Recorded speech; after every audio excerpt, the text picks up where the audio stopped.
Hoy nos vamos a meter de lleno en la historia de uno de los teólogos más influyentes del siglo XX, y lo vamos a hacer a través de su extrañísima conexión con el evento que redefinió el catolicismo moderno. Esta es la paradoja de Hans Urs von Balthasar, el testigo ausente. Y aquí está el meollo de todo. A ver, ¿cómo es posible ser un testigo clave, fundamental, de un momento histórico sin haber estado nunca allí? Parece un acertijo, ¿verdad?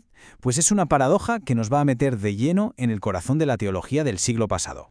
Porque, ojo, aquí no estamos hablando solo de un hombre. Esta es la crónica del cruce de caminos entre un pensador absolutamente monumental y el momento decisivo que fue el Concilio Vaticano II. Un evento que, cambió las reglas del juego para siempre en la Iglesia. Bueno, pues vamos allá. Empezamos explorando el núcleo de este misterio, el testigo ausente. Y no es solo un título que suena bien, es la paradoja que lo define todo, que define la relación tan singular y profunda que tuvo Baltasar con el concilio. Fijaos en la tensión que hay aquí. Por un lado tenemos a Hans Urs von Balthasar, una de las mentes teológicas más potentes de su época, y por otro, el Concilio Vaticano II, un punto de inflexión brutal para la Iglesia.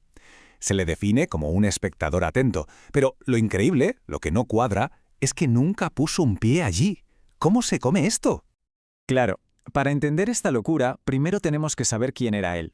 Así que vamos a conocer un poco mejor a la figura de Hans Urs von Balthasar, un pensador tan increíblemente productivo como, tela de complejo. A ver, para que nos hagamos una idea de la dimensión de este hombre, hay que mirar la escala de su trabajo. Pensemos en esto un segundo. Escribió más de 100 libros. Ojo, no artículos, no ensayitos. 100 libros completos. Es una producción intelectual sencillamente asombrosa. Y por si eso fuera poco, a esos 100 libros hay que sumarles más de 600 artículos científicos. Esta cantidad de trabajo tan bestia explica por qué su pensamiento fue tan influyente, claro, pero también explica por qué a veces es tan denso y, un poco difícil de abarcar del todo. Entonces, ¿de quién hablamos? Pues de un teólogo suizo que vivió entre 1905 y 1988. Una figura con un renombre enorme, pero que a menudo se le entiende regular. Su mente estaba muy marcada por la cultura alemana. Era un erudito total, y eso lo convierte en un autor denso. Pero también en un innovador que se sacó de la manga conceptos revolucionarios como la estética teológica. Quédense con este nombre que luego volvemos. Vale, ya tenemos al hombre.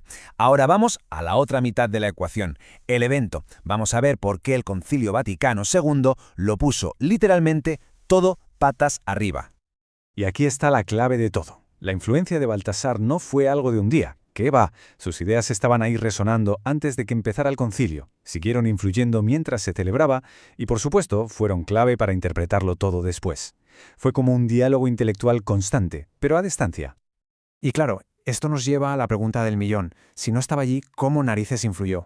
Pues aquí es donde la cosa se pone interesante. Vamos a empezar a escuchar los ecos de su teología rebotando en las paredes del concilio. Y aquí viene la gran revelación. En el fondo, no le hacía falta estar allí. ¿Por qué? Porque toda la obra de su vida era básicamente el tráiler del concilio. Llevaba años escribiendo, pensando y defendiendo muchas de las ideas que luego serían centrales en el Vaticano II. Fue una sintonía intelectual y espiritual brutal.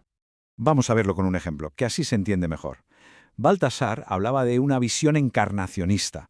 O sea, él decía, en lugar de ver el mundo como algo malo de lo que hay que escapar, no, es justo en las realidades humanas, en lo terrenal, donde uno se encuentra con la fe. Y esta idea fue fundamental para que el concilio se abriera al mundo moderno. Y claro, una cosa lleva a la otra. Esto conecta directamente con la dimensión misionera. Baltasar insistía en que la Iglesia no podía ser una fortaleza, un bastión, como decía él. Tenía que abrir las puertas, salir a la calle y dialogar. Una Iglesia en misión. Pues exactamente ese, fue el espíritu que impulsó el Vaticano II. Y la lista de puntos en común sigue y sigue. Su foco total en la escritura y en los primeros pensadores cristianos, su insistencia en el papel clave de los laicos, su teología con Cristo en el centro de todo. Es que mires donde mires, el pensamiento de Baltasar y las conclusiones del concilio iban completamente de la mano. Vale, todo esto está muy bien, pero ¿por qué debería importarnos hoy la historia de este testigo ausente? Pues vamos a ver por qué su legado, esa voz que no estuvo allí, sigue muy viva. Mira, si tuviéramos que resumir todo su espíritu en una sola imagen, en una sola frase, quizá la más potente sería esta que él mismo nos dejó: teología de rodillas. ¿Y esto qué quiere decir? Pues para Baltasar la teología no podía ser un simple sudoku para intelectuales, no era un juego de listos, tenía que ser algo vivido, algo que naciera de la oración, de la reverencia. En resumen, el pensamiento teológico de verdad tenía que nacer de la contemplación. Y de esa idea nace su aportación más original y famosa, la estética teológica. Él pensaba, a ver, en un mundo que ya no se cree los argumentos sobre la verdad o la bondad, ¿qué nos queda? Pues nos queda un camino, el de la belleza. La belleza del amor de Dios en Cristo, una belleza que puede atrapar, que puede convencer al corazón. Y así terminamos, con la gran pregunta que nos deja su legado. En una época como la nuestra, tan cínica a veces, tan saturada de información, Baltasar nos lanza un desafío. Y si el camino más convincente para llegar a la verdad no fuera un argumento, sino el asombro ante la belleza, una idea que sin duda sigue resonando con una fuerza increíble.